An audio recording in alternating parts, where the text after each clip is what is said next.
So, okay, I actually have the drop down box actually filling in.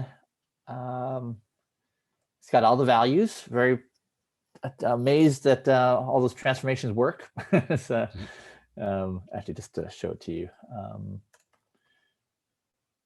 model. It's this huge thing, but got it right in about 20 minutes. Not the prettiest, but it works. And so it's now in this drop-down test. Nice. Component. And there's actually even a modal that shows the same thing. So delighted that works. Have an OK button to make the modal disappear. But I can't figure out how to get the value up.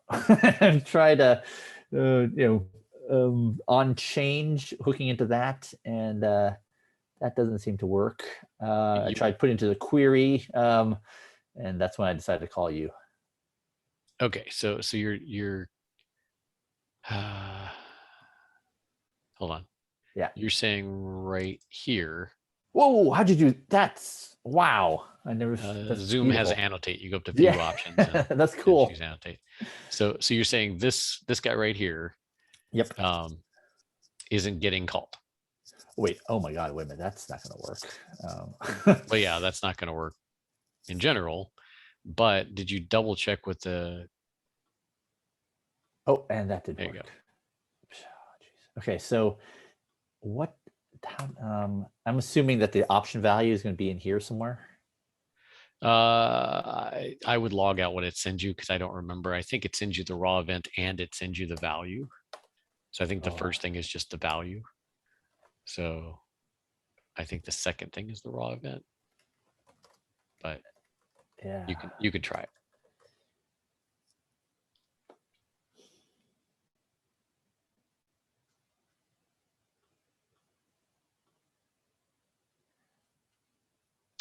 That's suspiciously looking. That's nice. E. All right. Yeah. The first thing is the list ID, and I guess it doesn't send you the wrapped one. Doesn't send you the raw event. Oh wait, no. It just sends you the value. Yep, that's the list ID, isn't E? Yeah, option value. E is the value. Yeah, because the wrapped one tries to maintain data types for you. Right. So oh my gosh, that's it's just like making it easy. Oh my goodness.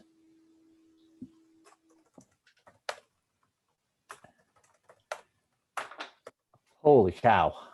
It was easier than you thought, right? Oh my gosh. No, this is okay, that's pretty great. Okay, so that's how you get values out. So in a modal. Yeah, so when you pop that modal, just make the mutation, take the list ID that is the target, and then you can put that well, the card ID and the list ID, right? You're trying to move a card. Yeah. I'm sorry. You're trying to move a card. So you want the card ID passed to the modal, and the list ID is what you're going to pick from the modal, right? So the dropdown's going to figure that out. Yeah. Right. So you're going to transact. You're going to say, yeah. Move card, like current card. Oh, hold on. This one's in the modal, right? So I would make this dropdown test, right? It's really just UI wrapped dropdown. I would add a computed factory to that, so you could pass a computed on, on select. Yeah, exactly. So you can pass the on select into this dropdown, which means then you could use it from other places as well. You wouldn't have to just use it from the modal. Just makes it a little more reusable. And then on the server, did you memoize the move targets at all? I didn't, but I should. Every time you mount that thing, it's going to be ridiculously slow. Is there a way to say override can't pass in a parameter or something? Or how do I say don't take the force a refresh? Well, I mean, again, what we talked about last time, like that's where having UI state machine behind these things is a good idea, because the loading behavior has states, right? It's like if I'm brand new and I don't have them, I want to load them. If I do have them, I maybe want to check some timestamp that I stored last time I loaded them to find out if they're stale enough that I want to reload them. Yeah. so that every time it mounts, you just trigger an event that says, I'm showing the drop down, and the state machine takes care of the figuring out what the IO story should be. But so I can pass in the quick and dirty thing to do for this is to use you have so encore, because I know you're using Timber, so Timber uses encore. So you have encore, and encore has a memoize that has a timeout on it. Oh, so I would just use that, and I would just wrap the return value or wrap the body of this resolver, turn the line 281 into, turn this guy into a lambda, and then wrap it with encore memoize that takes a TTL. And that way, if it gets called, within that time span, it'll just re-return the value it calculated last time. So there's something like an encore memoize. Yeah, there's an encore memoize with the TTL. Yeah. And that's what I would do as a quick and dirty fix. It's not the ideal fix, because obviously if you start using this application with multiple different Trello boards, or multiple different Trello accounts, I guess, since you're showing all boards, then obviously different users using different Trello accounts you wouldn't want to memoize those that way. You'd rather have the UI just figure out the caching for you, and the server just always return the real data. Roger that. So okay, so hang on here. So this is okay, right. So this is so there I just do on this drop down, I would take as the third argument kind of up here. The third argument, add your on select destructuring there for the computed. It's just colon key. I would just say colon keys. On select. And is there a convention of on select versus on select when? So I tend to use the camel cased ones when I'm specifically talking about or exposing a low level React thing. So that you're dealing with that. And the Clojure community in general tends to use the kebab style for those. So it's really a matter of personal choice. So as long as I'm not directly interacting with the React component, it's safe to use the kebab. It's always safe to use whatever you want to use. Use whatever you want to use. I'm just telling you what my personal preference is and why you see the camel case in places, right? If I'm creating an actual low level React class, I use camel case because that's what I've actually built as a class. And so that's been my habit and still is. Very good. Something more closurist, then I kebab it. Okay, so I got the on select there. So then inside the on change, I would just say when on select, call on select with list ID. Right. Make sure that if somebody forgets to pass to me, I don't cause a null pointer exception. When on select, then call on select with the list ID. So now your parent, can you use that as a reusable, drop down component that has its own stateful kind of loading story. And then on the modal, let's see here. So I need two buttons. It's okay. Okay means, let's see here on the click. So maybe I need a cancel. So maybe it's a cancel. And then I need okay, move. Card to list. And then this is where I would do the move current card. We don't know where the current card comes from yet, to list ID. And then this is list ID. You don't have that in your query yet. Yes. Actually, that's not what I expect you to say. A query. So I have a query someplace is. Right. So what you're going to do is you've added the drop down online right here, right? Yep. You're going to add an argument list here that says on select. Yes. Right. And in the on select, what you're going to do is I would just do a quick lambda there that says m set value. Slash. Nice. Yeah. this colon Field. UI / target list ID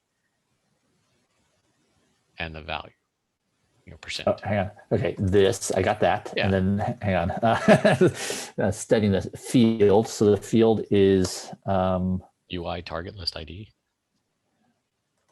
UI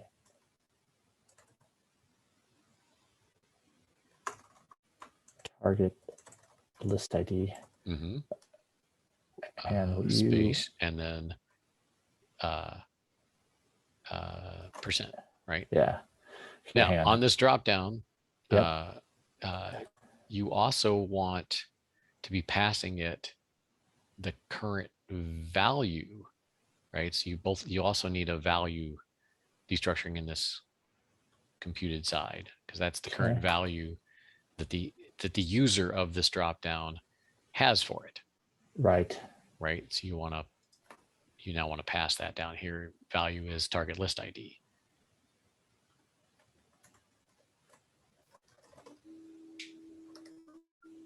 No, just target list ID is a symbol, because you're going to come up here and add it to your query and add it to your destructurings. Okay. I'm almost with We're just you inventing there. a new place to put this thing that's been set by the dropdown, right? Yep. Okay. So I've added it there, and then Which means you need to add it to your query. Query. Nope, not in the join. Not in the join. This is this component's. Yep, the modal. This is the modal's concern. The modal wants to treat the selection of the dropdown as the target list ID. You might want to, use it some other way later. Yeah. Right. And then an initial state, not a bad idea. And to add a value for it there, just an explicit like nil or something, or an empty kind of string. Now, you don't want to show, or you want to disable the button for move it, right? Yeah. You want this guy to have a disabled thing going on if target list ID, if not seek of target list ID, right? Because seek of target list ID, if it's a string and it's empty, you'll get nil. If it's nil, you'll get nil. Both are false. Right, hang on. So seek that? No. Seek without a question mark. Seek of an empty string will give you nil. Seek of an empty string. No source provided. I don't know what that's going on about.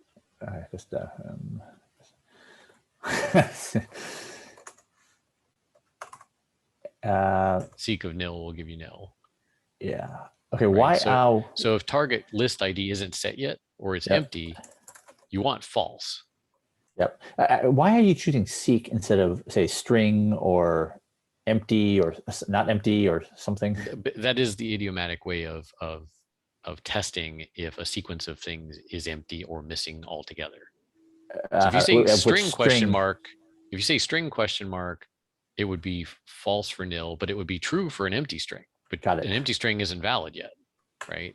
So then you'd have to do some sort of and clause. You'd have to say it's a string and it's not empty. Right. And a string is a sequence? No, it's not a seek.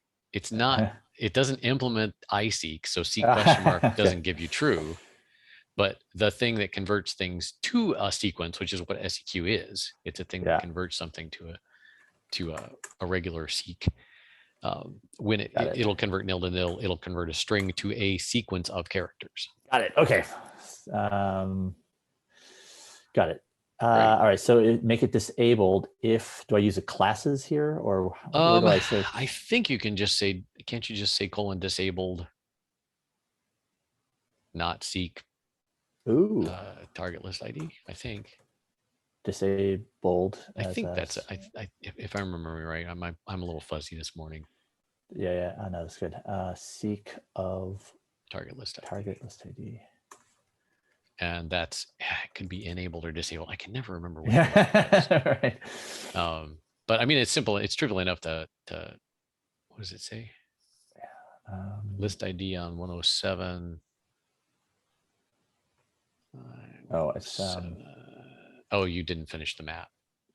List ID is target list ID. Yeah. And I don't have a. And on click Oh, map literal starting with on click contains 3 forms. So it's still odd. Yeah.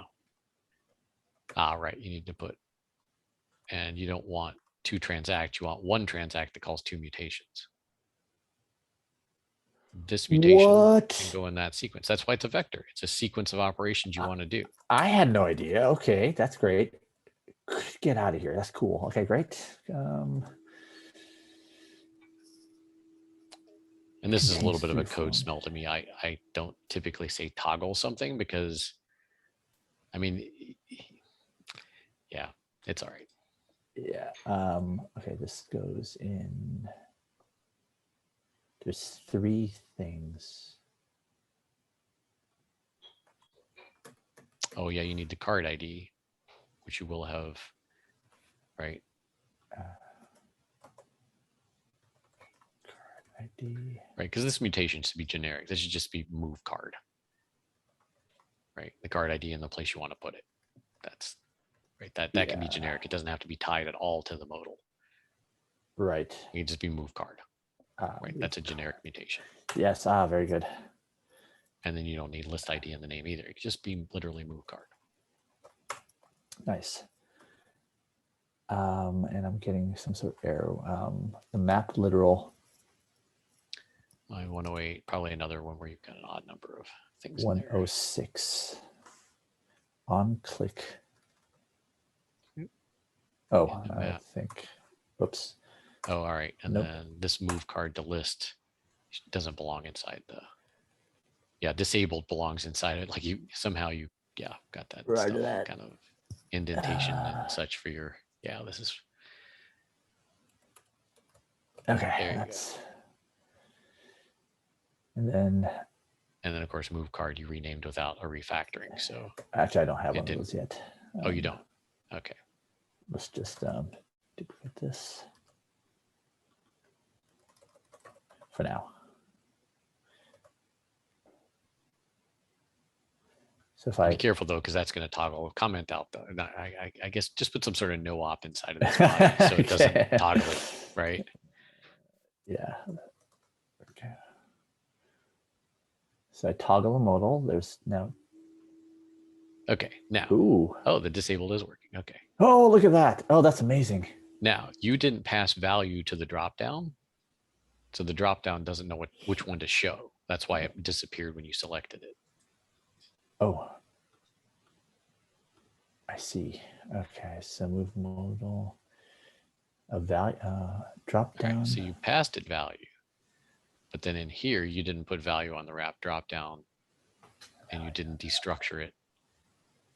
Well, you did destructure it, but you didn't put it in the colon value of the drop down itself. Yeah, if you save that, it should show up just on the hot reload. Get out of here.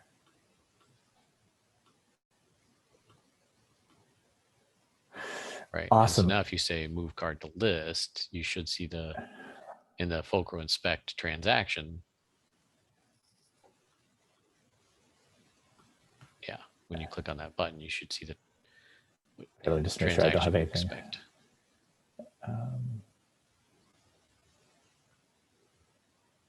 I can see why you got nervous. Well, yeah, that's why I didn't want this to actually do anything. You know, right. it's just like that would toggle it closed and then toggle it back open. Right. So see right there, move card to that list. Ah, see now we didn't pass the card ID in yet. So we've got a no card ID. So when you pop the modal, right, and that's why I wouldn't call it toggle, right? So if you have a an initial start move mutation or something, right? Okay. What you pass to that is the card ID, and it both makes the modal visible and sets card ID so that it knows which card it's trying to start card move. So that would pop up the modal. Yeah.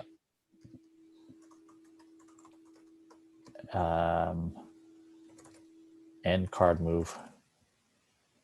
Got it. Okay, right. Well, so move card is just move card, right? Yeah. And so here's a better way to break it down. You could make a mutation for just what you already have for just toggling the modal. Yep. Right. You could make a mutation for start card move that sets card ID. That's all it does. It just goes into the modal's, the modal's ident and sets card ID to the card ID you say, and toggles the modal open. Okay, Right? can So you repeat that last you can sentence? piece it together. Yeah. Excuse me. So think about the operations that you might want to do this modal. You might want to open and close it independent of what you're doing to its state, right? You might want to just have something that lets you open and close this modal. Yep. Right. Because if they say cancel, you just want to change the visibility. You want to close it. Yep.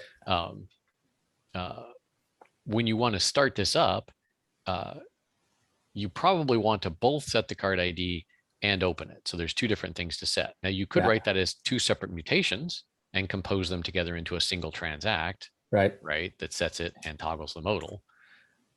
Or you can combine it into a single mutation because, it sort of makes sense as a unit of things. Start the card move. I want to open the modal and set the card ID. Wonderful. So it's up to you how you split that up. It's just kind of. So the mutation just hides the implementation details, and you're living in the realm of I'm just starting an operation. Exactly. It sort of hides the fact that it's in a modal to some extent, and then the modal takes care of the fact that it knows it needs to close itself. Nice. So that's you can argue it either direction. And by the way, on the initial state, is this the right way to do this, but putting it in a lambda, or I would not put it in a lambda personally, because when it's in a lambda, it doesn't get error checked. So if you make a spelling error. So what is the way? So this will generate an error, I'm thinking. So what you do is you change that to an empty map, because in this magic form, this guy is the parameters to pass to get initial state. It calls it for you because it can figure that out by looking at the query. It sees you're initializing UI dropdown. It says, oh, UI dropdown, that's a dropdown test. So I better get the initial state for you from that dropdown.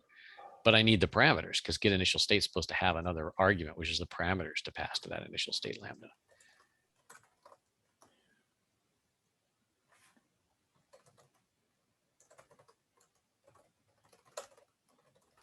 Inferred, maybe that's the right word.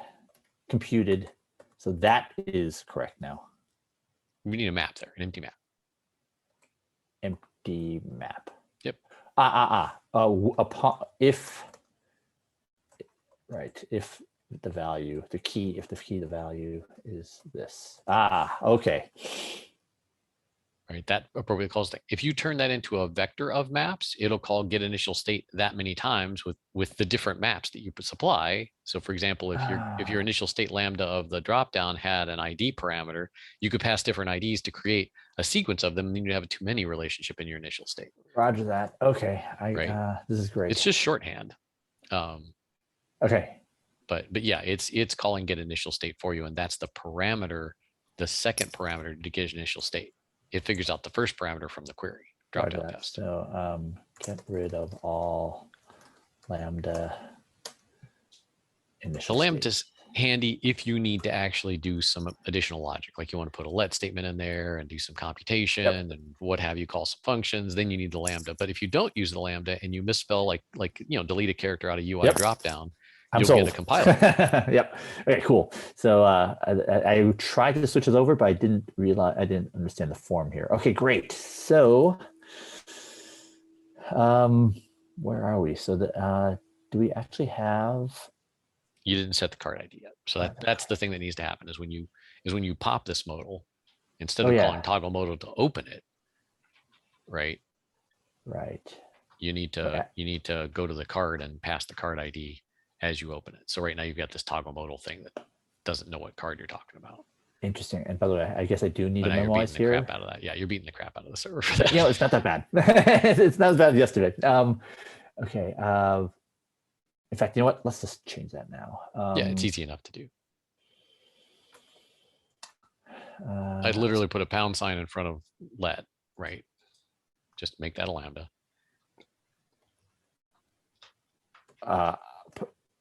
What? To response time. Now that's a lambda. Okay. And then wrap that whole thing in, enc/memoize. NC/memoize. Right. And then you'll need to require that as, that's tau and so encore.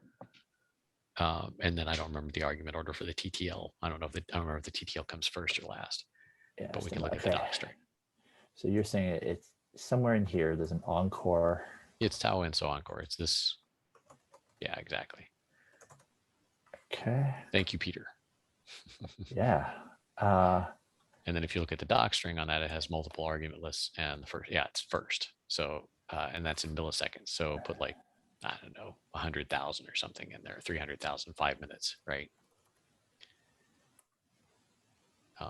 And now if it doesn't have a memoized version, it'll call a lambda and get the value. And if it does have the memoized version for 5 minutes, it'll give you just back the same thing. Holy cow. That'll be way better. Great. What's happening here? Oh, yeah. Oh, does nested. I see. Fun things for you.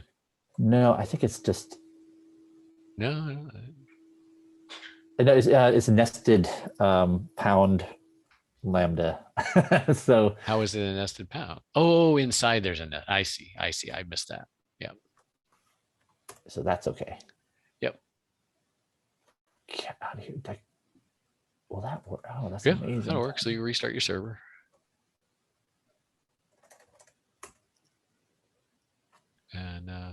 And yeah, now the first time you hit it, it'll be low, and the next time you hit it, it'll just be instantaneous.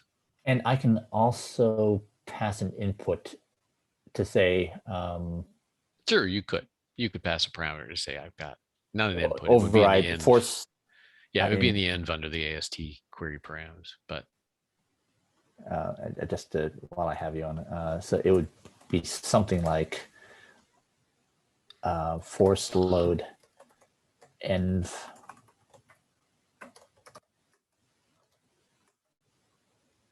I don't think you need a right thread. I think you need a left thread. And okay. It would be I honestly don't remember where it keeps the I think it's it might just be :AST. Basically, you've got to look at the AST unless you've got a plugin. Now you're using RAD, and I typically add a pathome plugin. I think I do it in RAD that puts the query params in the env as : query -params, so that you don't have to go looking for it. This thing, something like this. Yeah, something like that is the way you have to do it otherwise. But that's not super reliable. Depending on what query you sent, you may not find it. So, like I said, there's right. Okay, that'll work for what you've got. Yeah, that'll work for what you've got. So parameters would be force load, something like that. Sure. Okay. Great. And you're saying that there's a RAD helper? If we look at if you're using the RAD plugins for Pathome, I think, I don't know for sure. I do this on my own projects, but I don't remember if I did it for RAD. I've got a Pathome plugin that extracts those parameters as a map into the env as : query -params, so that you don't have to do that mess. In RAD. So you just say : query -params on the env, and that gives you a map of the parameters that were in the query. Okay. Okay. If it's there, I'm not sure it's in RAD. It may be something I just have on my own personal project. Roger that. Okay. Okay. So now.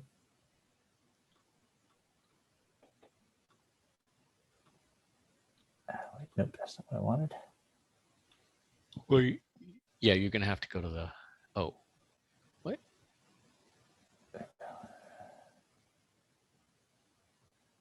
Invalid.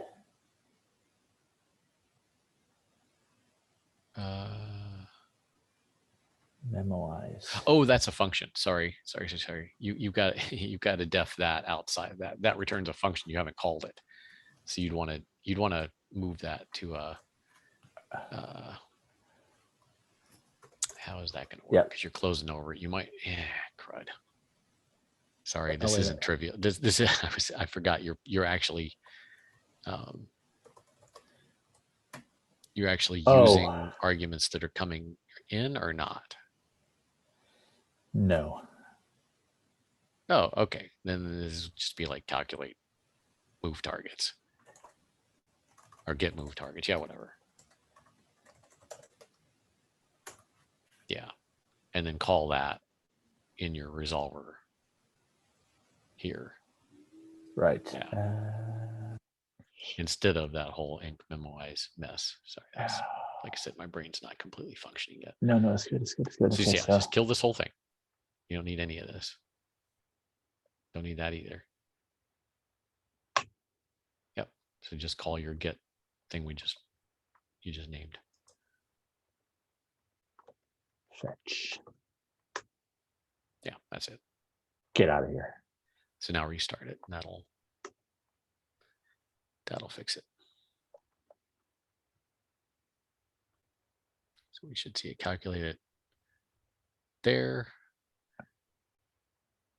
And once this calculation is done, if you reload the app to where it doesn't have them yet, or just log on the modal. Yeah.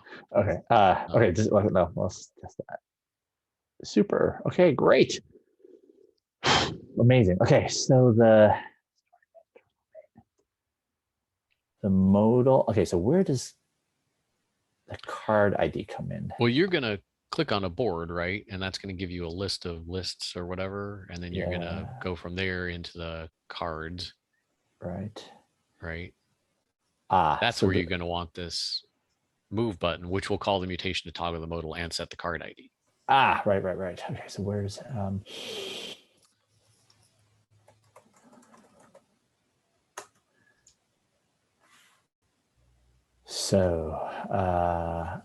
on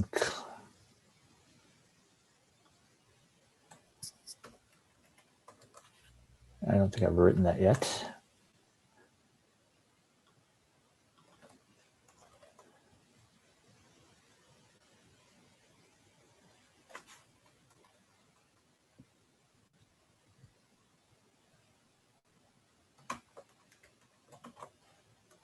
Move card props. I need to merge in. Oh, no. Start move card.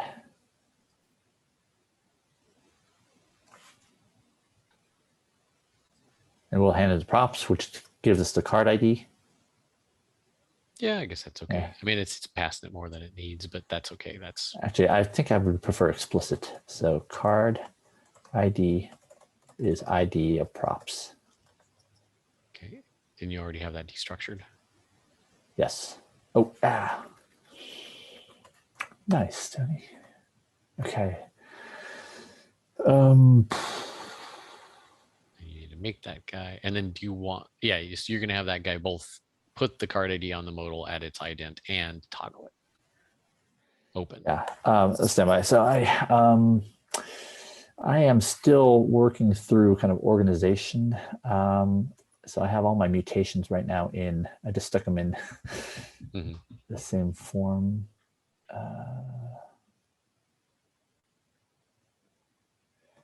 I guess I just move these all into mutations or mutation. I wouldn't move things around right now because that's going to be a refactoring that breaks various things. And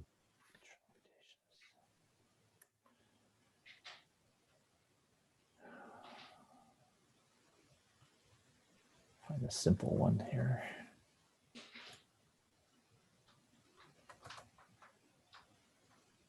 Yeah, I mean, you've got move card already, so you might as well just have start move card. Nice. Be right around here, right?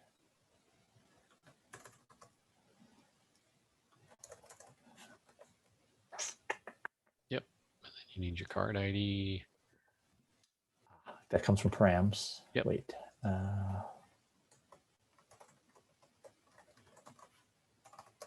params and keys, card ID. Yep. Right. And so now this is not an ident, by the way. This is a path. An ident is always two things. Ooh. Right. Oh, To do. That's actually a path. Okay. an ident is a path too, but right, it's like rectangle square, right? Right. An ident is a path, but not all paths are idents. Okay, so the job of this mutation is to set Set the that thing guy to to be true visible. and set UI card value or card ID to card ID. Right. Visible. So that can just be a simple swap that doesn't associate with those two things. Well, actually, you can't do this. You do an update in assoc for those two things. Okay, got it. Okay, so hang on. In the move modal,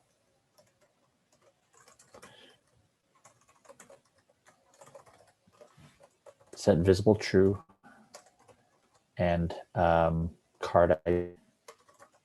Okay, so so make that the actual ident. Just get rid of UI visible on this guy. Yep. Right. We don't need that. Yep. And then you've got you. Okay, so that's the old value of visible. We know we're trying to set it to true, so we don't need that. Right. So we can swap state, update in, ident. The ident. And then it's and then UI visible true and UI card ID.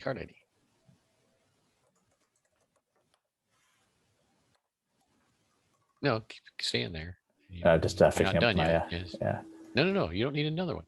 What? Assoc takes any number of key value pairs, so you can just keep going. Yeah. Okay.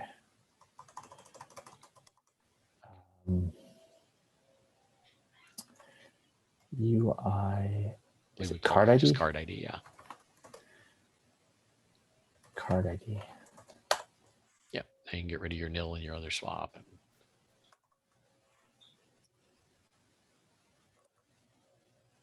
And now you get rid of your to do because we fixed it. Okay, let's park it over here. I've got other got other methods of it. Okay, and then I gotta wire this into the Trello. You're in Trello main. Why are you still getting this problem? Is Trello main not required? No, that's called Trello mutations. So what you can just do is you can use syntax coding on that and just give it the fully qualified namespace to that mutation. That's probably the easiest thing to do at the moment. And do I use a single quote or a forward quote? Yeah, a backtick. Don't do that. I don't know what you just did, but that wasn't the thing to do. Yeah. So you can change TM to the typed out namespace, which is what? Like com.example.ui. Trello form. Was it main? I'm in Trello. Where am I now? Trello form. Oh, it's a Trello main. Trello main. And then I need a you need a backtick. Which one's a back? Like that? Not there. No. Keep going back. Go back all the way to where my arrow is pointing. Yeah, right there. Backtick. Is that a backtick? Nope, that's a regular. This is a backtick. Yep, that's a backtick. And then you need to go to the map because now the map's coded out over here. I can't point far enough. And put a tilde in front of that map so it's not coded. Okay. Tilde. Shift backtick. Okay. So this is okay. This says do not expand it. All right. So what this says is don't evaluate it. That's don't evaluate. Yep. Don't evaluate it. So when it sees the list, it won't try to evaluate that as a function call. It just leaves it as a list with this symbol. Right. And this other data. Now, without the unquote, you would get literally a map that has a keyword and a symbol in it, but you don't want the symbol. You actually want that evaluated. So the unquote says stop quoting, right, in a nested way, so that ID gets evaluated and I get the real ID there.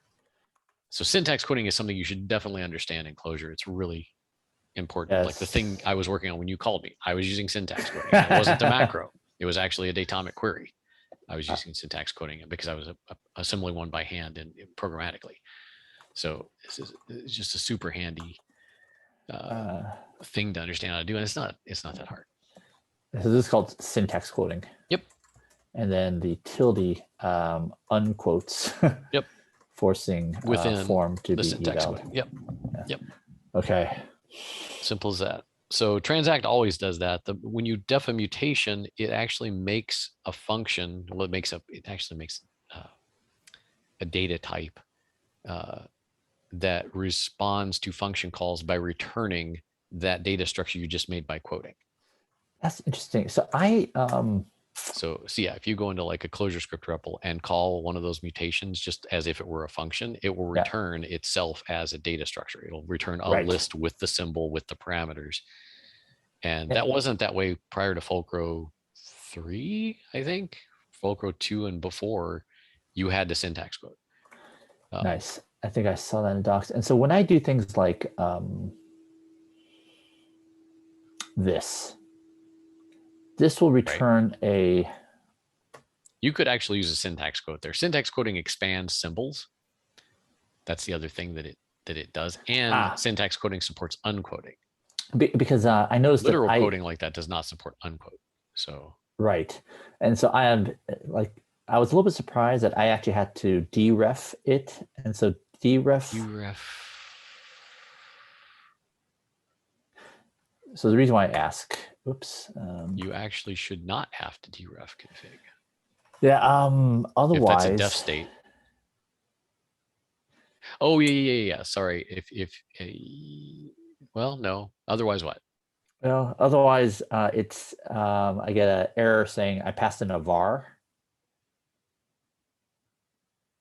What is parser? Parser is the thing that I call to, I do all my tests like this. So if I evaluate this form, it actually forces that default to be evolved. Yeah. Anyway, does this... if the server is not started, then config will be a weird looking thing from mount. I'm assuming that's a mount based. Yeah. Config. Okay. And maybe so. I was just surprised that I actually had to add this deref, and I was wondering if the deref is used to turn a var into a. Deref is a generic operator that invokes deref of the iDeref protocol enclosure. So anything can implement. It's sort of like object-oriented sort of style. Like it's polymorphic. And so it has some specific meaning. For example, for an atom, it says get the content of the atom. For def state in mount, it's basically give me sort of the value of the state. I normally once it's started, you don't have to call deref on it. It just like knows it started and returns the actual value of itself. Yeah. Okay. Cool. Maybe that sounds like a bit of a tangent, but it just triggered a memory of syntax quoting. Okay. Okay. So why are we still getting a compile error there? Line 129.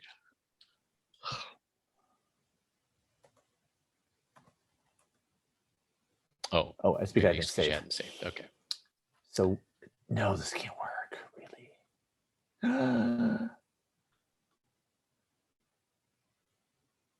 And it had been more than 5 minutes since we loaded that list, so I guess it's loading it again. So if you can get that guy, that sets the target list. Now, if you click on move card to list, you should see. Oh. Wait a minute. I'm sorry. Set props. Yeah, set props. You called a function called set value, which uses a built-in mutation called set props. Ah, wonderful. Okay, got it. So that set the target list ID. So if I do it again, it will set another. Oh my gosh. Wait, did it change? Yes. Oh, and it's okay. Great. So yeah, those are compressed. The set values automatically compress themselves in history. Okay, great. And then if I hit move card to list, it will actually move the card. Oh my gosh. Holy shit, Tony. Easy as that. Oh my gosh. Oh, by the way, is there a way to set... seems like a small thing, but to force the width, like I think there's a class called fluid that forces it to Yeah, maximum width. exactly. Yeah. Yeah. But how do I reach into this? And I would, Well, if you look right there in wrap dropdown, what it does is it makes the props, it forces value options and on change. It yeah, defaults these to something, but then any props you passed are merged into those. So you just add whatever props this guy supports, and this guy supports. If you look at the doc string on this guy supports a whole boatload of things, what the hell? Oh my, including fluid. class name Or and fluid. which all Okay. just puts the word fluid in the class name. So yeah, no, it's cool. Oh wait, so fluid. Hang on. So let me just yeah, so go back to the drop wrapped and to say fluid true. Yeah.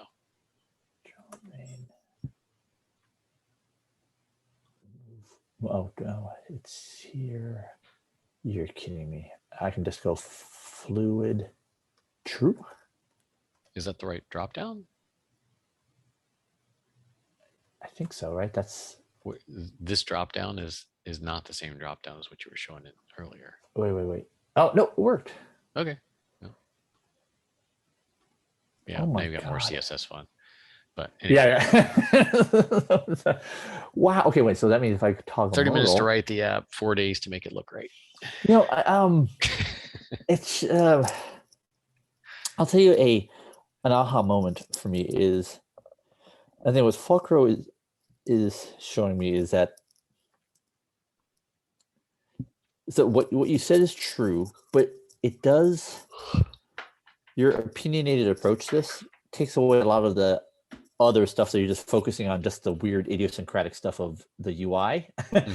But just the controlling components is, you're imposing an order that at least reduces significantly that.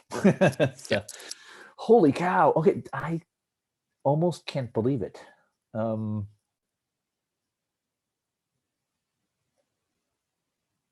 Thank you. Okay, awesome. That feels remarkable, amazing to me. Okay, great. Go back to the list.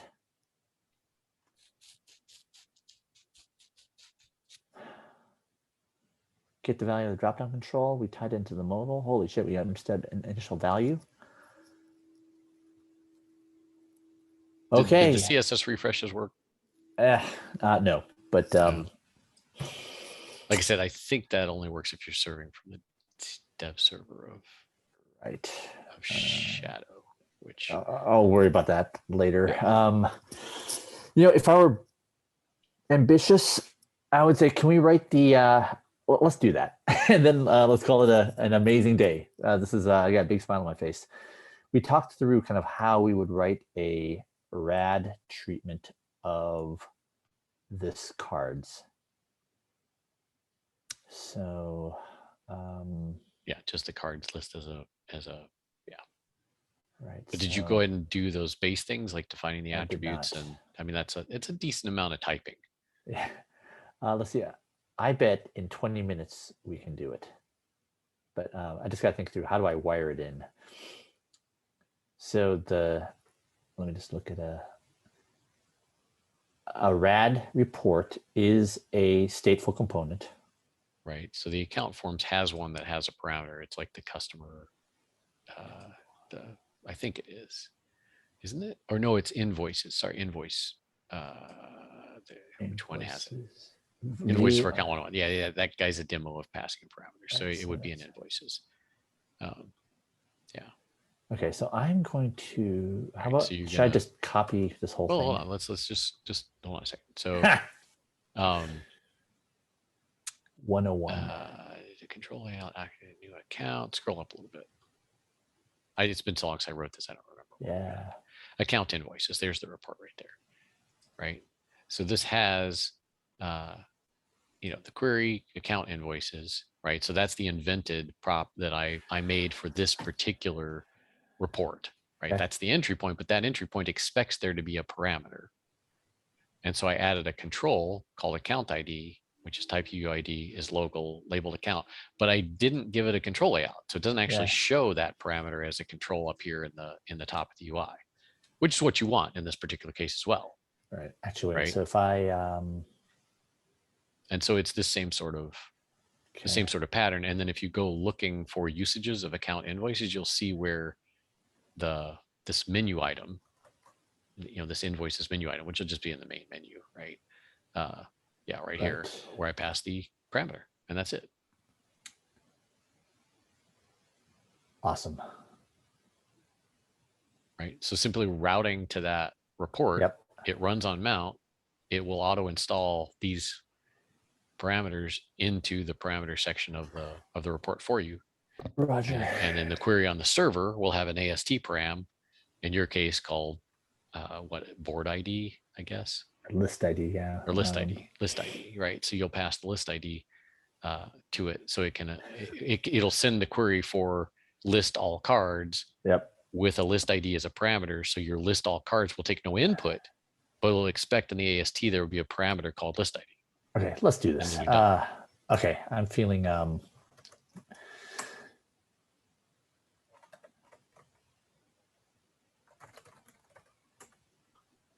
so this will be say well, don't you have a place for resolvers for Trello? Yep. Why don't you just put it in there? Oh, I was going if you want to make something new. Yeah. Oh, got it. So you're just going to make a. Yeah. Got it.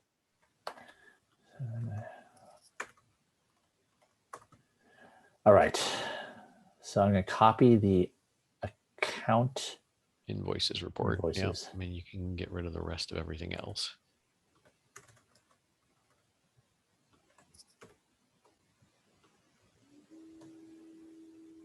Yeah, I used to be good at Vim golf, but I've since. Yeah, I mean, if you're watching my videos, you see that I still use Vim. I just also use structural editing very heavily. Vim is great for C-like languages, but actually, you know what? This actually was on my list. You know what's driving me crazy? I have too many freaking conflicts with my system shortcuts. How the hell do I? You on a Mac? Yeah, you're on a Mac. So if you go into system preferences, there are a whole bunch of like keyboard shortcuts that are defined for the Mac in general. Yeah. Yeah, keyboard shortcuts. And so I just go through there and look at what's there and uncheck everything that I don't care about. Like I just you literally look through the conflicts. Yeah. Wow. Yeah. So like, for example, I like using Alt for a lot of things and Command for a lot of things. And yeah, Alt and Command are used all over the place in the default one. So it's like, I don't care about turning off voiceover. It's like, I never use it. So why is that guy turned on? So I just kind of it's not from IntelliJ. You have to go to the system preferences and that's the first layer. You got to go to the system preferences and fix any that are grabbing the shortcuts that you're trying to define. And then, they should work on Mac. On Linux, it's way more complicated. Oh my God. Okay. So you got ListCards. Possibilities. Yeah, it took me days to get my Linux setup working compared to my Mac setup, which works flawlessly without much worry. I love the joke. I used Emacs until I lost my configuration file and then stopped using Emacs. Okay. So,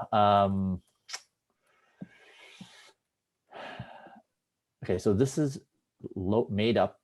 You're just going to make that up. So it would be like, trello-list/all cards or trello-list/cards or whatever. Yeah. It's that kind of thing. The primary key is. That's going to be for the row trello-card/ID, right? Is that true? But that's going to be an attribute. Okay. That's going to be a def adder, which you haven't. It would be trello-card/ID, right? Where trello-card is the model namespace for your trello-card attribute. And do I have to worry about namespace collision here? That if you have something you alias out as trello-card, then you might want to call it, m.trello-card/ID for like model, as the alias. Dash.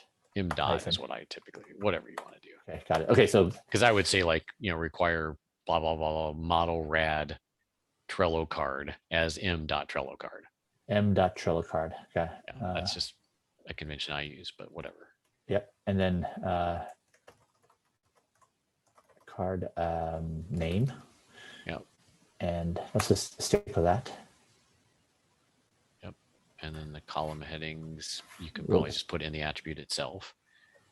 So there's no reason to even have that setting. Right.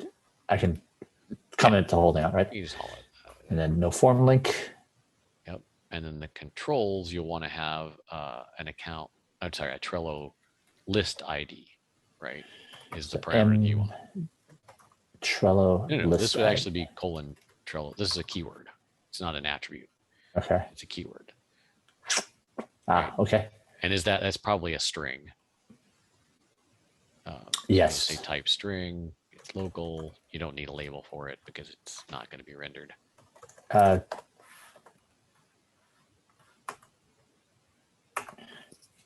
Do I need this? Is it infer?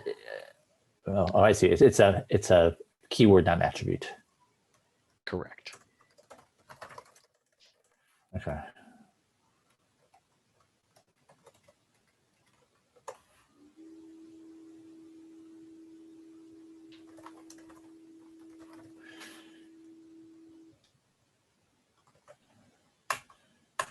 What is, so there is a structural editing to say next form. Is that right? Or next S expression? Yeah. Next.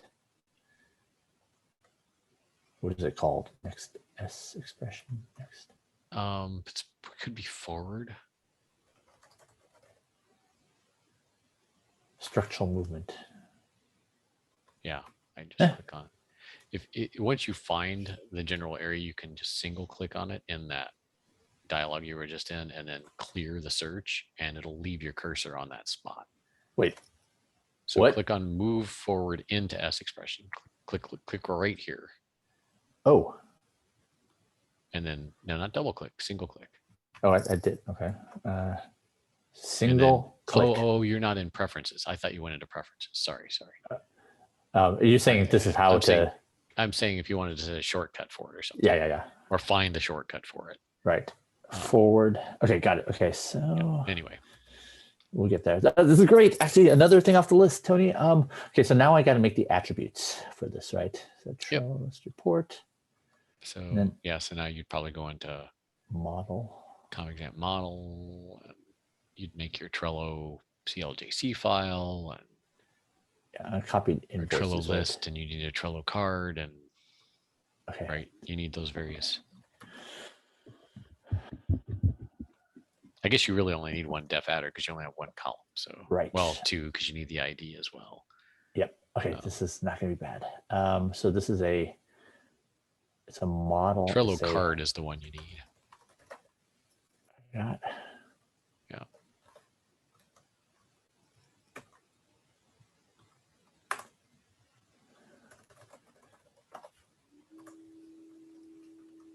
So yeah, you need ID. And look at that, Tony. I'm picking this. Okay, so it's a M. No. Trello card /ID is that's the attribute you called it, right, as a keyword. Oh. I think you've misunderstood what the M dot thing is, so we'll talk about that again when we get back to it. But this is just Trello card /ID, right? Okay, perfect. Isn't that what you've been using? Yes, absolutely. That's right. That's a string. Identity true, and skip the schema. Yeah, no schema because we can't even use strings as primary keys in the database plugins. So. And there's a name, and that's. That is not an ID. Right. But you need AO identities on that technically. Yeah. Of Trello card ID.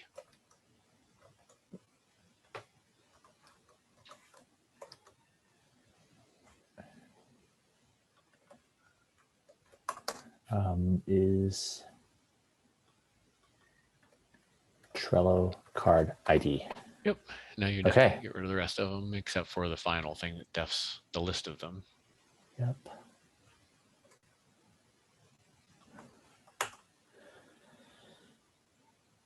IDN. I've always been leery of the name collision here, but yeah, no, that's not the best. No. And so get rid of that CLJ block. You don't need it. Is kind of would you recommend like changing this right now to NM Does that get rid of the I main don't collision? do that in the model. I just go up here and do what is it? Refer closure exclusions. Oh, okay. So that it doesn't give me the warning.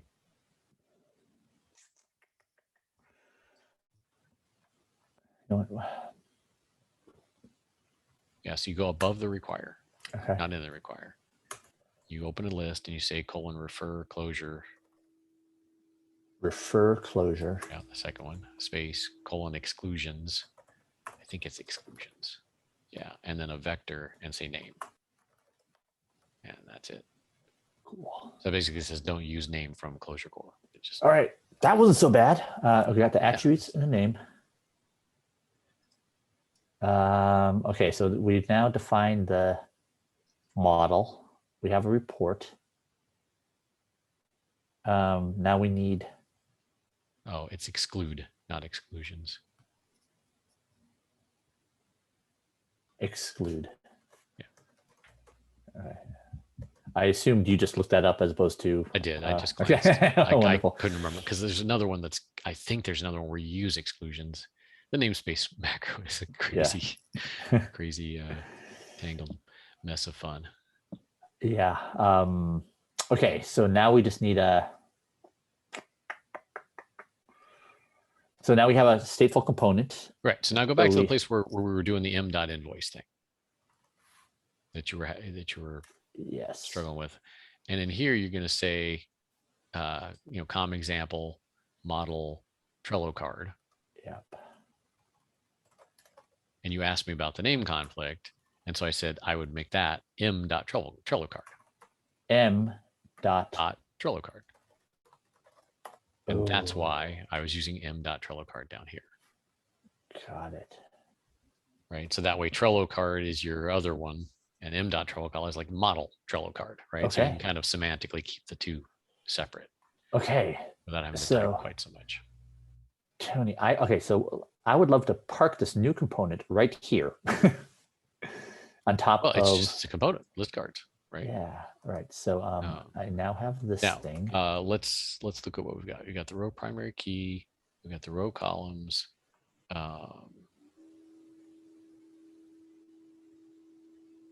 Yeah, I think that would be reasonable. So what you would do, it's not you're not actually putting it within a route. You're just going to manually embed it, which means you're going to have to manually start it. Oh, right? I've done that. I've dealt with that before. Yes. Okay. Yeah. In fact, I dealt with that about 6 months ago. All right. So. Because you're putting it in the split view, right? You're just embedding it. So you just put it in there, just like you've got whatever component is currently rendering that. You just make a factory for it, which you might want to do back in the other place, right? You might want to make a factory for it back here. So comp. Okay. So def ListCards. Now because you're not using the router, passing the parameters is a little trickier. No, it's not. I think you just pass them to the start. Comp.factory. We'll have to glance at that. Yeah. Yep. That's it. Okay. So let's go to main. Okay, I'm so glad I did this with you. I would have never made this far. Yeah. So wherever you got this. Left pane, right pane. So I'm going to put it right in front. Okay, so that's a bookmark. Here's another thing that the system is stealing that key.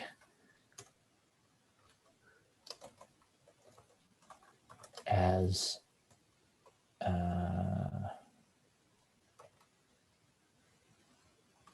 RAD list report.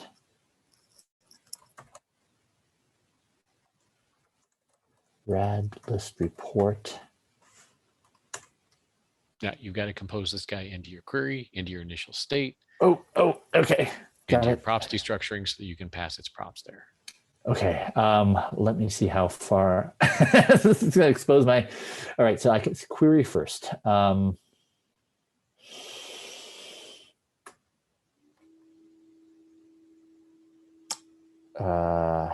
It's a UI RAD list of cards. RAD list report. ListCards. And then initial state, you need to add it to this guy. Roger.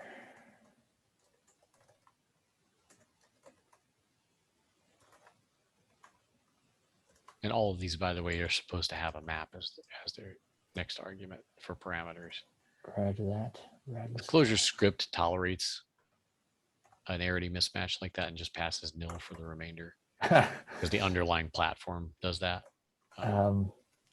Yeah, as a fellow, I actually love guardrails because it makes things more Scala-like. It's not the most popular opinion, but yeah, you're right. I shouldn't be leaning on that. Okay. So it's in the initial state. It's in initial state. Now you can destructure it up here. And it's going to be rad list cards. And now you can pass that to the factory.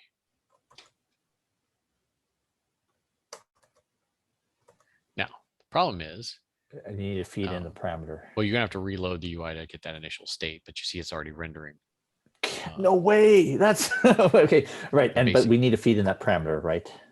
We need to start it and we need to feed in the parameter, and we've got a problem because you don't want to show, well, I don't know if you want to show that list yet until they've selected a list. Don't worry about that.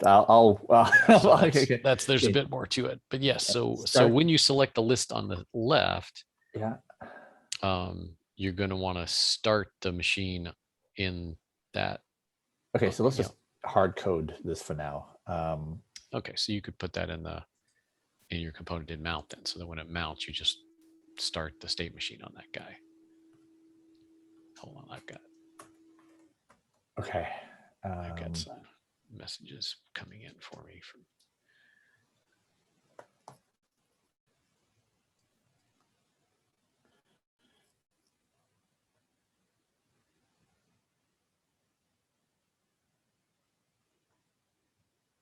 Okay, yeah, go on. Okay, so we need to start up the machinery. Right. So, yeah, I don't have all this memorized, so yeah, we basically just have to go look, right? So, if we. Yep. Well, no, not there. Not there. We're actually going to use the source. Okay. Use the source, Luke. All right. So what you want to do is you want to jump to defsc report. So you want to go to that report that we just made. And then jump to that macro. Yep. Roger. And then we're going to look at, scroll down in this guy. There's a will enter. Right here, will enter. Right. Does a report will enter, and look at what parameters it passes, right? It passes the route params, and tilde sim is going to be the symbol name, the fully qualified symbol name of the report itself. Okay. So if you didn't jump and look at report will enter, right, it's going to get the app, the route params, and the sim. App route params, yep. Right. We can probably use this guy. Oh no, it's using route deferred. So we basically need to do start report and not the target ready. So start report's all we need. So we pass app, the report class, and then route params and the map of things you want it to receive as parameters. So yeah, that function calls all you need. And then where is start report? It's in report, RAD report. Okay. Okay, so in the component so you're mount. you're going to do report / start report, whatever your RAD report. Yeah, you've already got it, / start report. Yep.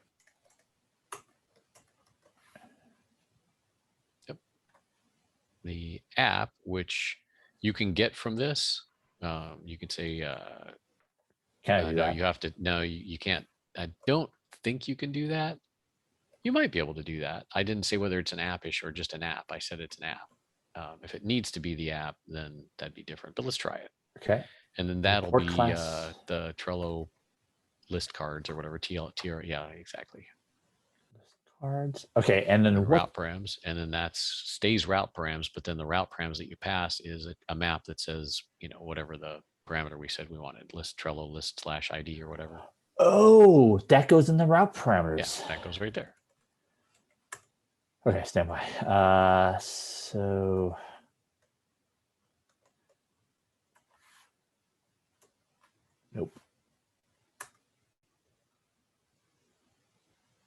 So Trello Trello list list ID. ID. Yeah.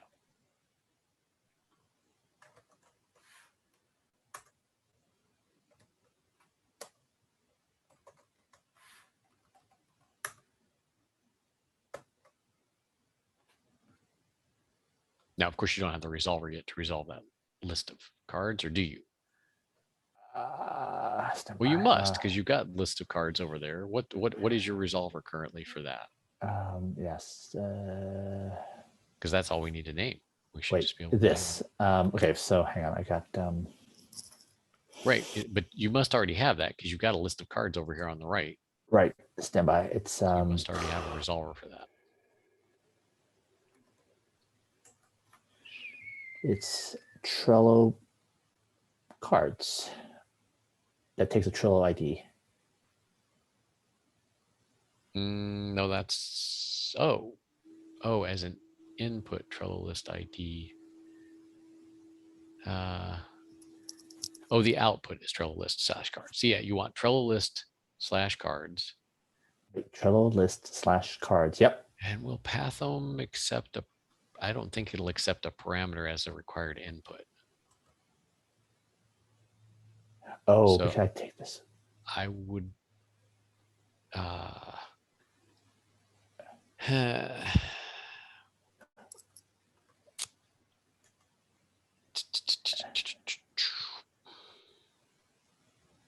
What you can do is you can make a resolver. Yep. That takes nothing and returns. How would you do it?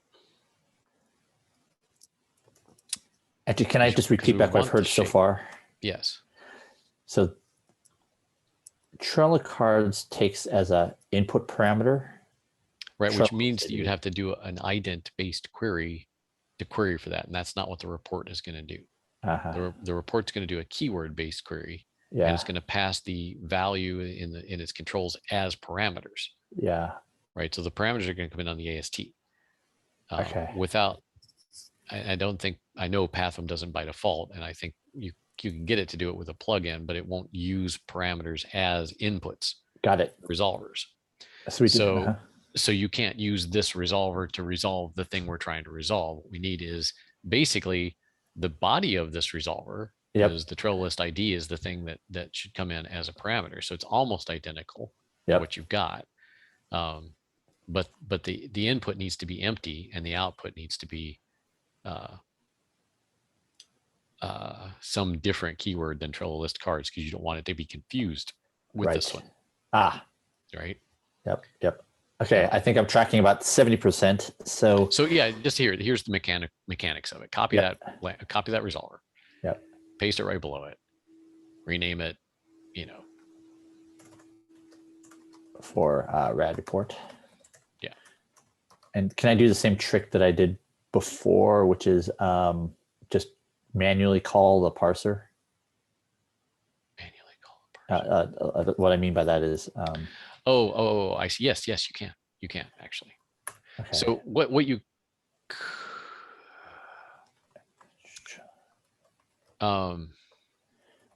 okay, no input. Yeah, we don't want an input. I'm trying to think of a sneaky way to do it, because what you need is the output. No. M dot is an alias for symbols. It's not part of the keyword. Right. So, no. Okay. All right. So we want to be able to say, give me Trello list cards. Yes. But we don't want to have to say this here. We'd rather put it on a parameter on the keyword itself.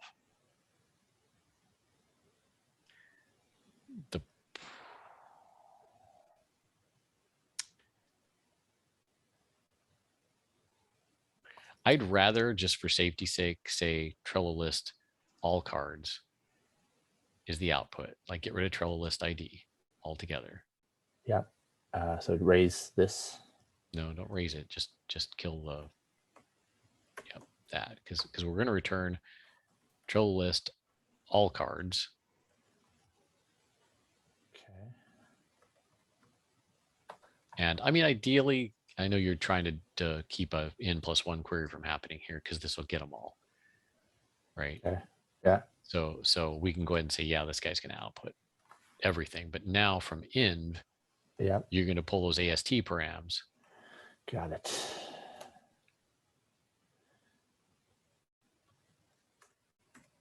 To get the Trello list ID.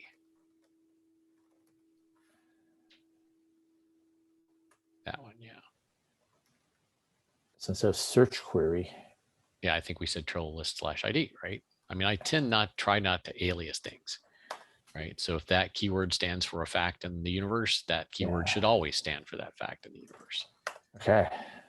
Right. And so now you can just put that list ID here. Add this guy to your list of resolvers. And then how do I test this? So before I could do this, right, to manually test it. Yeah, you can still do that. Okay, yeah, how but do it's I? not that query. Yeah. What does that query look like? Well, go ahead and copy your. Why do you put a comma at the end of your comment? Oh, because the param otherwise tucks this into the last form. Okay. Okay, so it's not okay. Trello list ID. Raise that out of a join. You can raise this out of the join. Yep. Raise it again. You're going to query for Trello list all cards. All cards, yeah. And did you add this guy? Did you add this guy to the list of resolvers? Not yet. Stand by. Do that. Yep. You can also do this with Fulcro inspects EQL, of course, because then you won't have to do this quoting stuff that we're about to have to do. Roger that. Oh, hang on. One. I get reoriented. Okay, yeah. Okay, where do I? What you're going to do is those are all keywords. That's fine. So you're going to put a quote in front of this thing. You're going to wrap the keyword in parentheses. Parameter. I'd wrap the keyword in the parentheses. Yeah. Wrap the keyword in the parentheses. Oops. That's the whole map. Yep. That's still the whole map. You can do it that way, but it's harder to read. So then you need to go down. Yeah. I'm sorry. Hang on. Where do I plant it here? I would plant it right there. And then I wrap the keyword in. Yep. And then you can put the parameters as a map right there, but inside that list. So Trello list/ID, and then you missed /ID. Roger that. Thank you. Yeah. And restart Fulcro automatically saves the namespaces and reloads everything. The one that ident does, yeah. Okay. So I copied yours. All right. So yeah, so now you should be able to run that. Trello list ID.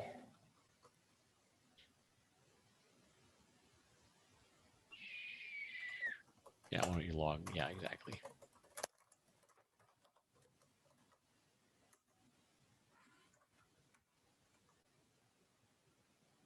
Got the list ID. I am full cards for list token ID. Oh. Yeah. All cards. You're not returning the right thing. There you go. There we go. Amazing. Okay. Okay. So now you can go back to your report and fix the Trello list all cards. And that should do it. So now you'll have to route back to it because it's mounted right now, and we set it up for the on mount to run. So wait, so where is the Trello list ID is the implicit.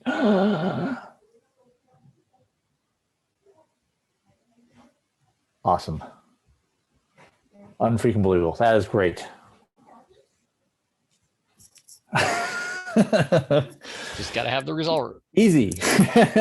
Yeah. Well, and again, you still have life cycle problems, and I'm going to keep harping on you to look at UI state machines, because you're going to have to control, like when you've got a screen this complicated with this much IO going on, it makes sense to join it together into a code unit that makes it easier to manage. Because you're going to have, anytime you click on one of those, right, you're going to want to change the list ID, which then should rerun the report, which right? Right. It's just like Okay, so to add pagination and filter.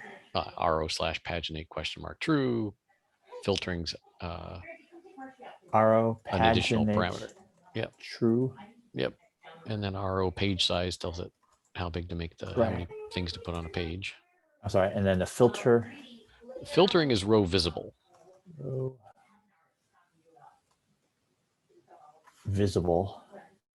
Right. So you can read the doc string on that. And it'll tell you what you're doing there. So basically you just give it a predicate that tells it whether or not a row is currently visible. And then you can add controls like a search control where somebody can type in a search string and then your row visible will get those parameters and can decide whether the particular row in question is visible.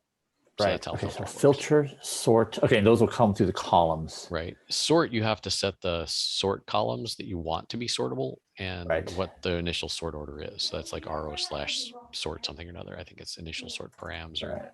So sort by date or. Yeah, you're going to have ro. So you're going to have m.trello-card/date in order to sort by date. Yeah. Pull it in as a column. Okay, that is okay. So will we see a pagination? Oh, it's because set your page size to 2. I'm sorry. It's because I hard coded this in. Hard coded what in? No, just set ro page size to 2 and just save. Page size to 2. Right, because you don't have enough on for the default page size to paginate. But actually, if you make it so the pages should be smaller, it should just like pop in a pagination control with only 2 items per. Maybe, it's not. Yeah, I would have expected that to just update.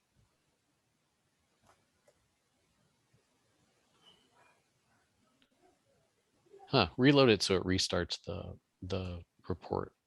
Oh, I didn't need to reload. Paginate. Oh, I guess paginate is dynamic, right? You got to rerun the report for pagination to take effect. And I think I RAD ListCards. Where did I hard code? In the on a component in mount. Yeah, right there. So the Trello list ID. Instead of hard coding it, right. So you're going to call that start report from the click on the left. Right.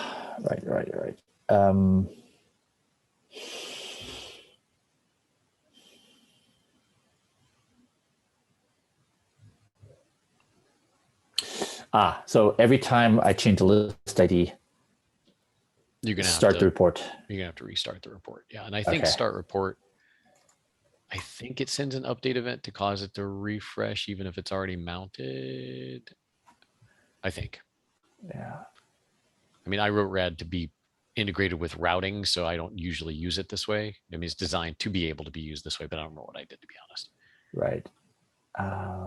This is great. And now this is rendering 3,000 cards. That's how. Okay.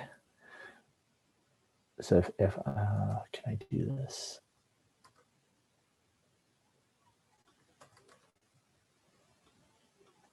Why don't you comment out the one that's you made that's rendering them all? Line 241. Oh. And that way you won't have that extra delay of. Right on. Right, because it'll just. But you don't have it. Your click now isn't doing anything over here, right? You haven't hooked it up to starting the report. But now if you start the report, it should be. Yes. Sorry, I'm just going to. Oh, yeah. Except you don't have this. But you do have app. Oh, app.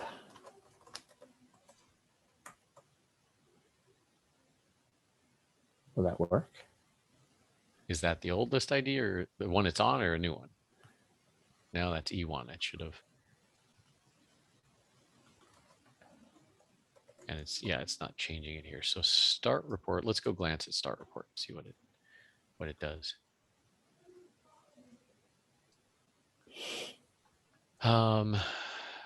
That's what you need to do. So if you look at report / run report, that will rerun it, but you're going to have to set the parameter. And I don't think I gave you a way to change the parameter via an easy thing, right? Because the params right here goes in, oh, to trigger events, set UI params. Okay, so you need to trigger this event on the state machine, and you need to trigger this event. And unfortunately, the run report doesn't accept params as a secondarity. I really need to fix that so that it'll do it for you. Okay. The state machine's ID, if you look here, is the ident of the report class. That's always the state machine ID. So that's just the ident of your report. Okay. Right, which you can get from get ident on the report. And so these are the two functions you call. That's, Okay. I mean, there's nothing there. It's just boilerplate, right? Put the ident of the report there, and okay, let me see if I understand you correctly. So the start report will work once. correct. So what I need to do is That you just say get ident of RLR list cards with an empty map. ident. Oh, yeah, that guy with an empty map as the next param. Yep.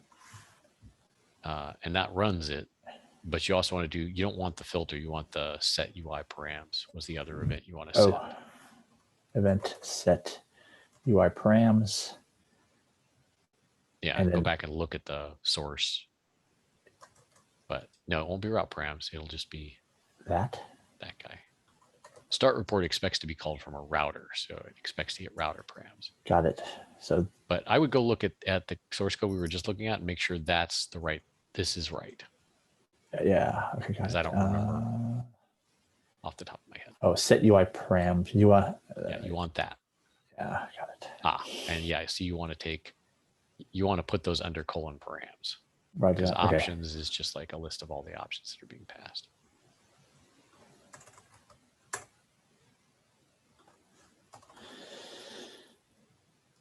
Or options is just an empty map to. Right. Set UI parameters.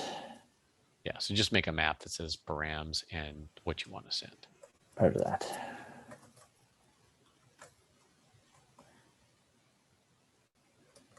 Params. Yep.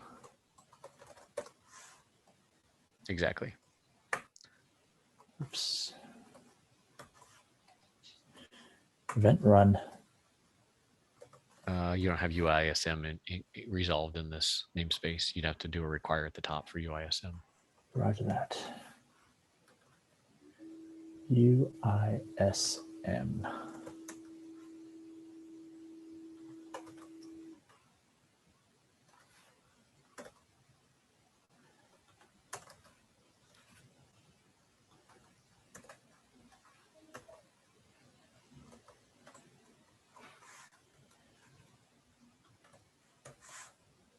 The app, send event run, send it the parameter.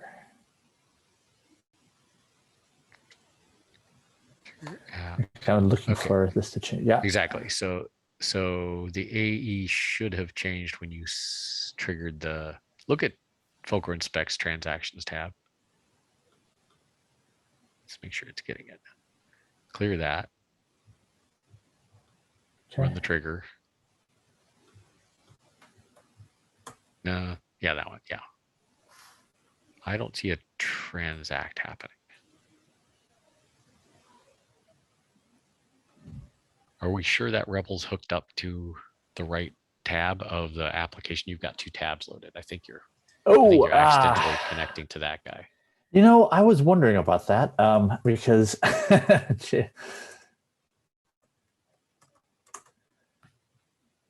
there we go. Okay, yeah, that was a mystery solved. Okay, so I just close this. Yeah, just close that tab. That's going to cause you nightmares.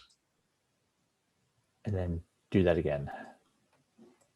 Well, okay, will this work now? Do I need to do anything, or can I just send?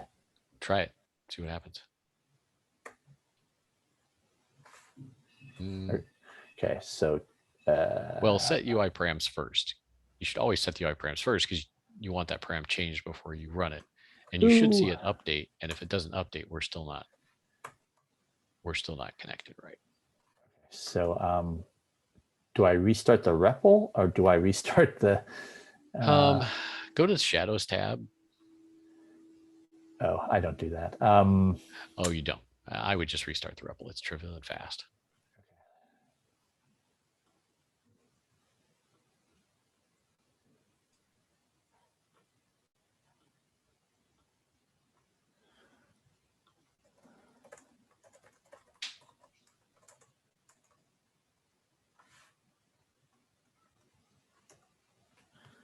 All right.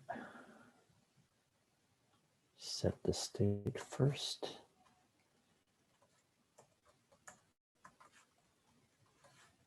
Set the parameters. There we go. Now it's talking. Oh, you saw it change? Yeah, it changed to E1.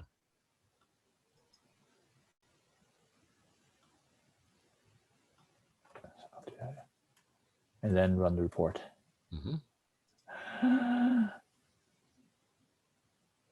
You even get a loader. I know, that's amazing.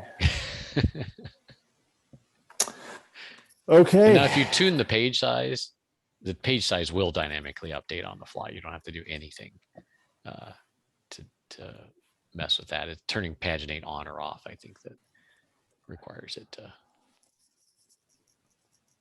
rerun the report. Oh, no, I guess it, or hit second page now. Click on the second page. Roger. Yeah, that's what it is. Is it doesn't recompute the page until you ask it to go to a different page. But okay. Right. So then Tony, filter and stuff you can just figure out from the RAD examples because they've got it in them. Right. Okay, so I couldn't be happier. I'm surprised that this control is rendering because we didn't give it we didn't put it in a layout. Maybe you have to specify an empty layout. I don't remember. I'm sorry. What you don't want this list ID, right, showing up. Right. And that's part of control layout. Right. So you say controls, and I said no control layout. We don't actually let the user control it, but I think I was accidentally not getting the control because I given it type UUID. So I think what you do is you say RO/control layout and give it an empty. Right. For that sorry. section of the controls. Say that again. Okay, so go right here. Yeah. RO/control layout or RO/something like that. Yeah, control layout. Look at the doc string on that. Right. So inputs is the section that we want to specify. So give it a map with inputs and an empty vector. Inputs, empty vector. Vector, empty vector. Yeah. And that should, that'll raise that control. Now, I mean, if I actually wanted to change how each row renders, where do I? So if you want to change how the row looks, like completely, because what it does is it generates a control to stand in for the role. It actually generates on the fly a Fulcro component called, I think, the name of this -body item behind the scenes. This macro does that. It actually generates two components. If you say RO/body item, I think it is in camel case. Body item. And you give it the name of the class of a Fulcro class, then you can just take control of exactly what the row looks like. Oh my! Like I could even use the old one. You can. Now the trick is when you do that, it's going to end up using the query of that row as the query to the server. So you need to make sure that, right, these columns then no longer matter because this is a declaration to the UI rendering and the row generator. So this column no longer gets paid attention to. And by default, the layout is still going to be a table. Right. So you're going to have to tell semantic UI rendering plugin if you need to modify it from being a table to something else, like a list or what have you, or you might even have to customize the renderer, or you might want to just take control of the rendering altogether, which you can do. By right? If you parking just it over start there. adding a body there, Yeah. props is going to have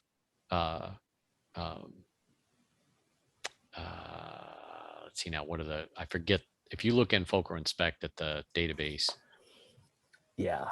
and you go to RAD report, so it should be Fulcro RAD report ID, right? Open that up and find your report, because it'll just be the fully qualified keyword of this report. Yep. Right. Got it. And then inside of here, your current rows. So UI current rows, yes, will be denormalized. It won't be idents. It'll be the denormalized rows. So if you just leave it like this, and just say destructure UI current rows, and go down here and render them however you want, you're done. Yeah, right. So I could take the. Right. You don't have to use the body item. You can just take control and just render the rows. Yeah. Okay. Let's do this as the last thing. Okay. Let's.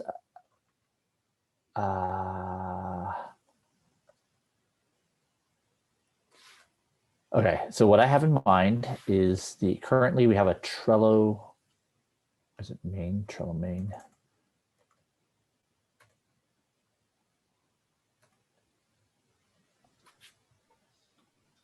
Trello form. Trello What are you looking for? Card. That takes all this. Can I just call? I think it's like 5 lines. So yes, you could set that as your RO body item.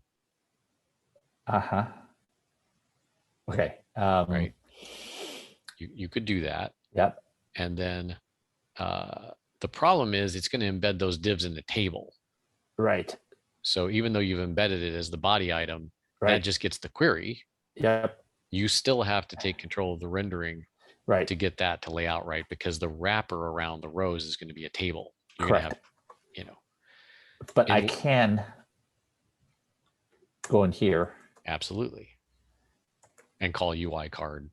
No, I mean, you could actually, do your div for the list. Yep. Yeah, however you're going to do the :UI.list or whatever. And then something like for. Well, it's UI map. Current rows. Yeah. Right. And then how do I okay. So go up here and destructure UI current rows out of this. Yep. As props, keys, UI keys, current rows. Yep. And then change body item to be the card. Oh, that's going to create the circular reference. That's what you were worried about. Yeah. Okay. Well, all you're going to have right now is name, because you didn't define any other attributes. So if you don't define body item with another component, but yeah, let's go ahead and comment that out. You're right. Let's just show that you can do it. Yep. Right. So down here, if you make this like a UL or whatever, right, just make it some stupid DOM UL. Yeah. And then, just do a map over current rows, and each current row is going to have a Trello card name. Yeah.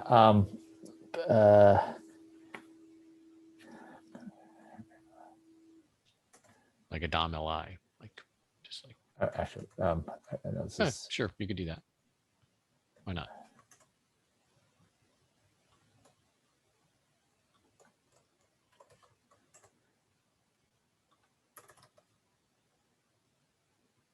Yeah, so set body item now. That's great.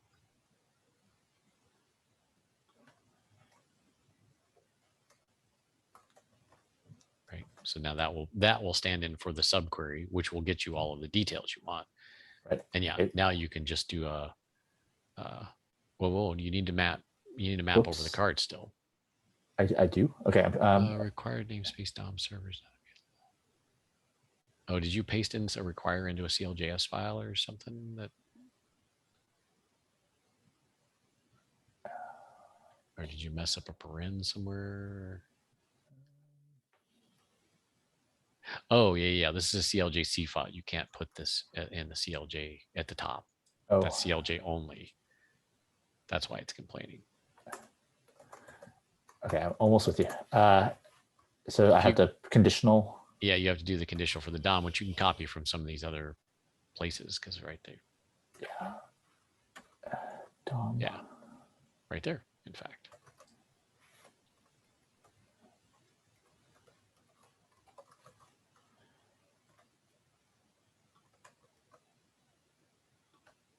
There you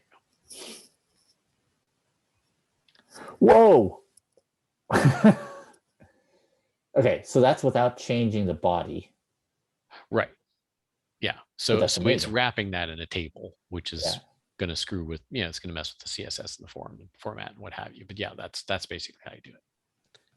And then the semantic UI renderer will accept layout options if you do an I think it's RO/layout style.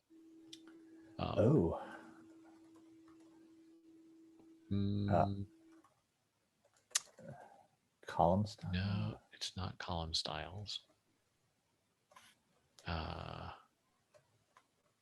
It's a report.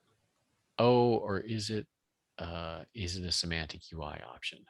It might be a semantic UI option. So it might be a SUI slash, SUI slash kind of option, but you'll have to require that options namespace. So instead of a list, make it a something. Exactly. There's a sample of that somewhere. But I'm stunned. But yeah, I thought I would have to do that, but it's basically for every table row, it's turning into a card. It's effing amazing, by the way. What would go down here if? So there's a whole bunch of mess that technically needs to go down there if you want it to be a full-blown report, because the pagination controls will disappear. Oh, if you take control. Right. So what you have to do is you have to go look at the semantic UI renderer and call the various functions that it calls. Got it. To render it out. And there are quite a few override options so that you don't have to do that. And that's why I was telling you should look at it's like com.fulcrologic.rad, semantic UI rad, whatever, the render plugin, something options, and just look through those options. Right. Okay. Got it. So so unless I really want to rewrite all of this, you don't have to I mean, you would end up rewriting at least a generic kind of thing, which is how it's intended to be, right? It's intended to be, you can make a plugin for making your things look the way you want them to look and then reuse that. Yeah. Right. Okay. And so, there are layout styles, there are control styles, there are all that kind of thing where you can kind of ask it to modify what it's wrapping things in. Wonderful. Okay, wait. And so if the very, very last thing, where do I find the layout, the semantic UI layout, something? The stuff I'm just talking about? Yeah, it's com Fulcro Logic, Fulcro RAD semantic UI. RAD. Semantic Fulcro UI. RAD semantic UI. Yeah. Actually, that looks right. Yep. As SUI or SUIO. Actually, SUIO would probably be better because SUI is what you commonly use for the other the React one. Got it. Yeah. So now see if there's an SUIO. What options are there? Because I don't remember them all. Right.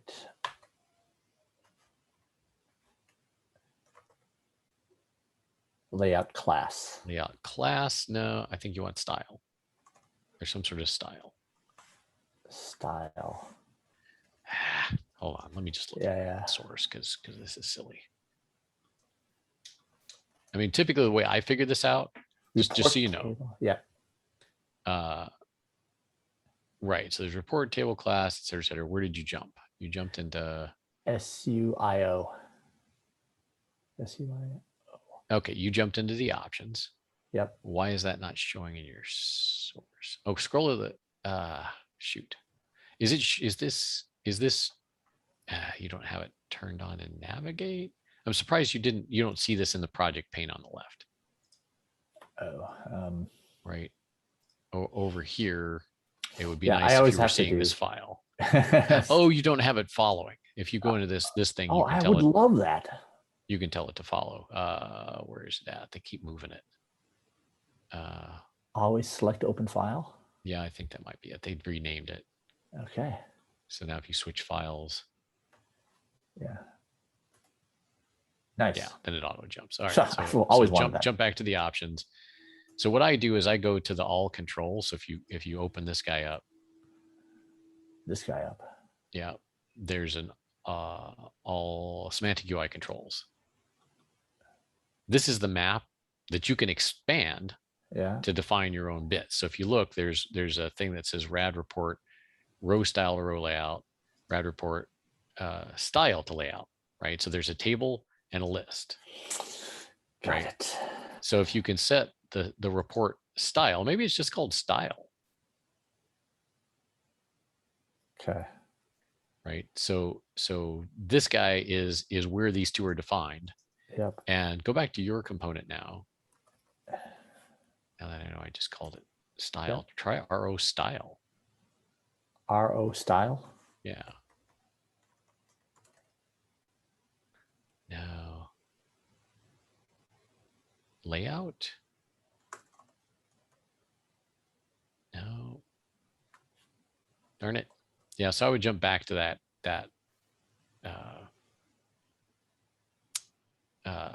semantic UI rendering. Scroll down a little bit from where my pointer is pointing. Yeah, I'm sorry. Go. Scroll down. Yep. Keep going. Report. Look at report. Yeah. Right. And then this is basically the generic renderer. Yeah. And so there's the table row layout, there's the right, et cetera. So if you scroll down to the bottom of this, where it makes the decision, we can see which option it uses to figure it out. Right. A list layout. Yep. List layout, standard report controls. Right. So this is rendering like the pagination control and the other controls, table row layout. Keep going. List report layout. Just go down to the bottom. Just go down to the bottom of this file. It's going to be near the bottom. All right, there's the rotate, there's this, but that's table, render table report layout, scroll up. I didn't expect it to just be all table. Classes, table class. No, that's table. Rotate table. Render standard table.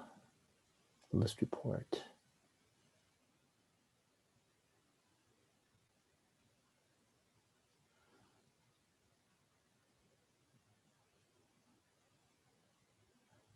Row layout, list layout. Oh, wait. This isn't this isn't making the decision. The decision is made in RAD report. Sorry. That's my problem. Okay. It is a basic RAD option. RAD report.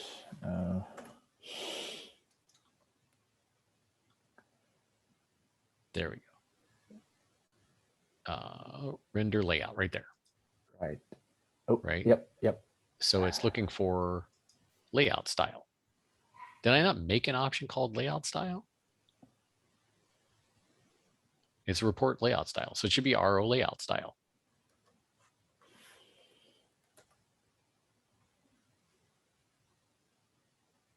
RO layout. Yeah, I forgot to make one. So just do colon RO / layout style. Colon layout style. Yeah. Something like list. Yeah, and then if you look back at the semantic UI controls file here, you'll see the available styles in that plugin. This guy right here. Yeah. Right. So table style to layout, the styles are list or default. Yep. So yeah, change it to list. I think I did that. Yep. Save that and force a re-render. Well, no, it should when you save it. Did you save it? I did. Oh, not RO. Sorry. : report layout style. RO is the options namespace, but all the keywords there return a report. It should immediately change. Yeah. All right. Well, Tony, always illuminating. Yeah. And if you wanted to, Yeah. If you want to define your own style, all you have to do is go jump to that in that semantic UI controls, Yeah.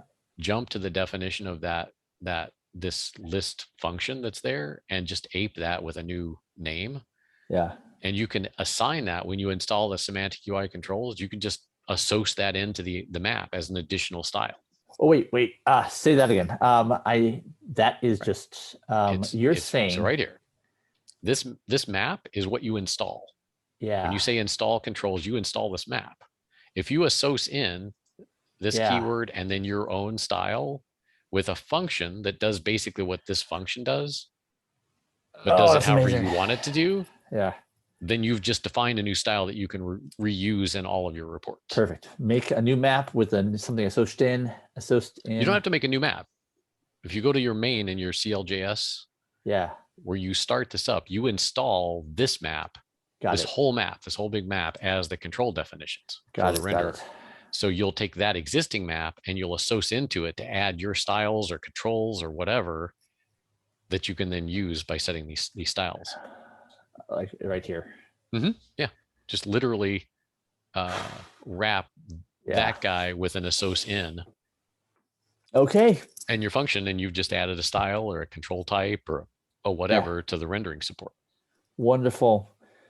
Tony, thank you again as always. Yeah, you're welcome. What I'll do is I might just trim the video just at the very front, and I might just post this saying, here's what a session with Tony looks like. Sure, that's fine. Right on. Well, hey, thank you again. You're welcome. Again, mind expanding, and Fulcro is only a part of it. All right. Well, hey, thank you again for letting me intrude in your day. All right. We'll talk to you soon. Hey, have a productive rest of your day or week. Yeah, I'll try. Hey, you take care. Thank you again. All right. Bye. Bye-bye.